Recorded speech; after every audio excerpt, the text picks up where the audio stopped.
जय माँ, जय माता दी, जय माँ कामाख्या। इस संसार में 26 तत्व उपलब्ध होते हैं। इसमें से 5 तत्व मुख्य हैं, क्योंकि इन 5 तत्वों की शुद्धि होने पर मनुष्य को सिद्धियां प्राप्त हो जाती है। यानी कि इन 5 तत्व के शुद्ध होने पर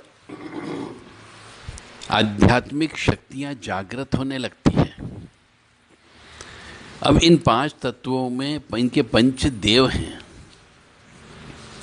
गणेश, यदि किसी को सिद्धि लेना है तो उसे गौरी गणेश को पूजना ही पूजना पड़ेगा, शिव जी को पूजना पड़ेगा, श्री हरि विष्णु को पूजना पड़ेगा और शक्ति यानी देवी की उपासना भी करना पड़ेगी और सूर्य उपासना भी करना होगी। तो इन पंच तत्वों के स्वरूप में ये 5 देव विद्यमान है। अब पृथ्वी तत्व पर हम यदि आते हैं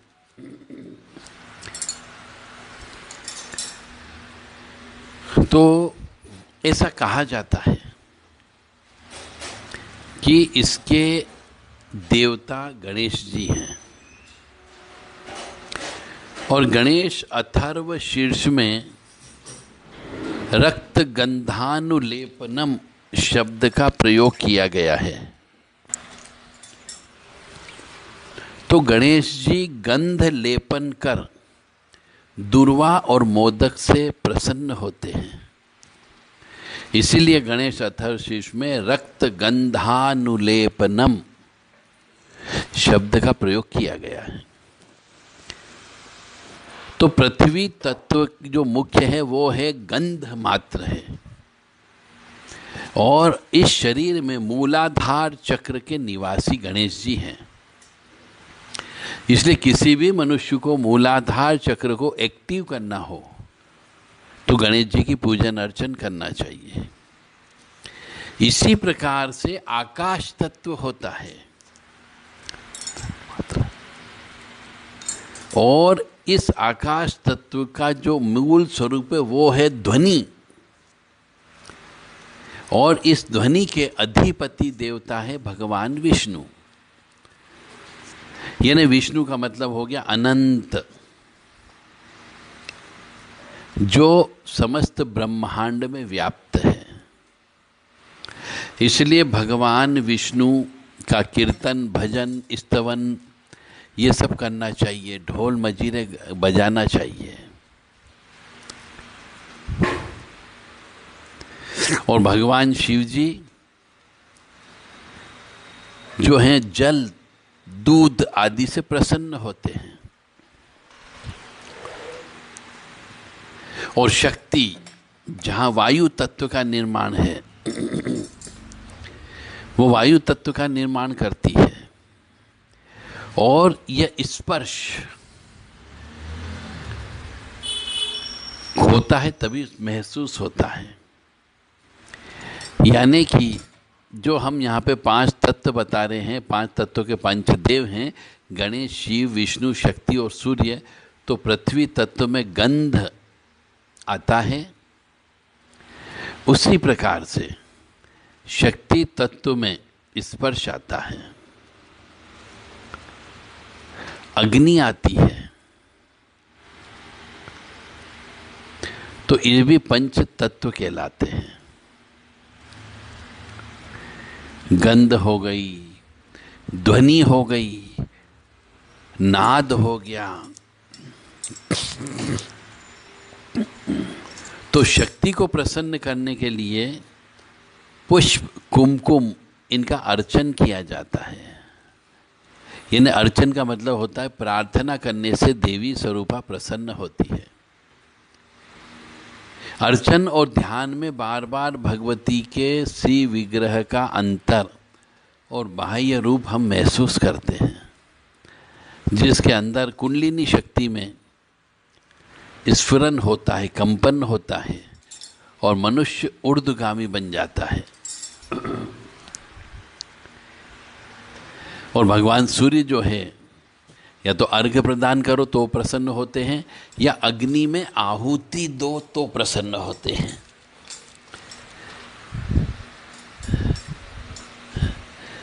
तो इनका रूप होता है। तो हम जो कुछ भी साकार रूप से देखते हैं वो सब सूर्य रूपी अग्नि तत्व के कारण हम देख पाते हैं। अग्नि तत्व एवं सूर्य प्रबल होने पर मनुष्य किसी भी देव शक्ति के साकार पिंड यानी मूर्त स्वरूप को देखने में समर्थ हो जाता है। तो इस प्रकार देवता की उपासना इन पंच तत्वों से करनी चाहिए, लेकिन उनमें से एक तत्व मुख्य होता है। जैसे देवी उपासना में अर्चन करना है, शिव पूजा में अभिषेक किया जाता है, विष्णु पूजा में स्तवन किया जाता है एवं स्तोत्र का पाठ करते हैं। तो इस प्रकार मनुष्य को यदि ईश्वर को देखना है यानी साधना में सिद्धियां लेना है तो इन पंच तत्वों की पहले शुद्धिकरण करना होगी, शरीर के साथ में, आत्मा के साथ में। यानी गणेश उपासना करें, शिव उपासना करें, विष्णु उपासना करें, शक्ति उपासना करें और सूर्य उपासना करना जरूरी है। तो रोजाना सूर्यनारायण भगवान को जल चढ़ाएं। ओम ह्रीम घणी सूर्य आदित्य श्रीम ओम ये मंत्र बोलें। ओम घणी सूर्याय नमः यह मंत्र बोल दें, या सूर्य का ओम राम ह्रीम रोम स सूर्याय नमः, इन मंत्रों का भी जप करके हवन कर सकते हैं आप, क्योंकि सूर्य को अग्नि के माध्यम से हवन किया जाता है तो वह हमारी इसकी शुद्धि हो जाती एक तत्व की। और पृथ्वी तत्व का मतलब हो गया गंध, सुगंध जिसको हम कहते हैं। तो सुगंध के लिए इत्र का प्रयोग करना चाहिए, अष्टगंध का प्रयोग करना चाहिए, चंदन का प्रयोग करना चाहिए। और इसलिए गंध का प्रयोग पृथ्वी तत्व के लिए किया गया है। यानी गणेश जी को दुर्वांकुर चढ़ाएं, मोदक के लड्डू चढ़ाएं। इसी प्रकार से आकाश तत्व जो मैंने बताया है उसमें ध्वनि होती है, तो अपनों को भगवान विष्णु जी को बोल करके कभी भी मन ही मन में उनकी आराधना नहीं करनी चाहिए। उनकी विष्णु जी की आराधना बोल करके करना चाहिए। ओम नमो भगवते वासुदेवाय, ओम नमो नारायणाय, ओम लक्ष्मी नारायणाय नमः नमः। तो ऐसे श्री हरि विष्णु जी के भी बहुत सी स्तुतियाँ हैं। आप कोई भी स्तुति एक याद करें और उनको भी बोल करके ध्वनि के माध्यम से प्रसन्न करें, या फिर कीर्तन के माध्यम से करें, भजन के माध्यम से करें, स्तवन के माध्यम से करें, ढोल नगाड़े के साथ, नाद के साथ करें। तो जो कहा जाता है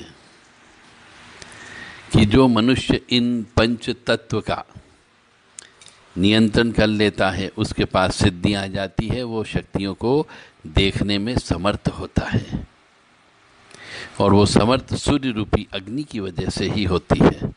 तो अग्नि तत्व को प्रबल करना होता है किसी भी साधक को, तब जाके वो ईश्वर को देख सकता है, अन्यथा ईश्वर कभी नहीं दिखेगा। बहुत से मनुष्य कहते हैं साहब हमें तो साधना करते करते 10 साल हो गए, कोई कहता 20 साल हो गए, कोई कहता पूरी जिंदगी निकल गई, हमने तो आज तक ईश्वर को नहीं देखा है, उस शक्ति को नहीं देखा है, अदर शक्ति को, चाहे आत्मा ही क्यों न हो। तो इनको देखने के लिए तीसरी आंख की आवश्यकता होती है। और तीसरी आंख इन 5 देवताओं की पूजा करना पड़ेगी जिसको हम पंच देव कहते हैं। और हर देव का एक एक नियम है, रस, रूप, गंध, जिसको भी हम कहीं जगह पढ़ते भी हैं शास्त्रों में। जय माता दी, जय माँ कामाख्या। तो साधना जिस भी मनुष्य को करना हो, देव राधा ट्रस्ट के माध्यम से साधना कैसे की जाती है, इन पंच तत्वों का शोधन कैसे करते हैं, इन 5 देवी देवताओं की साधना कैसे की जाती है, इनको कैसे पढ़ाया जाता है, इसके लिए माँ कामाख्या के दरबार में आसाम गुवाहाटी में एक वर्कशॉप हो रही है। जिसके लिए आप अपनी सीटें बुक करा सकते हैं।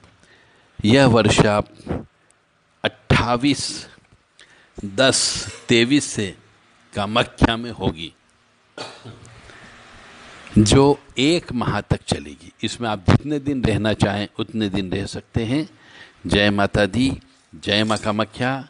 रहने खाने पीने की व्यवस्था मनुष्य को अपने लेवल पर करना होगी, अपने स्वयं के पैसे पर करना होगी।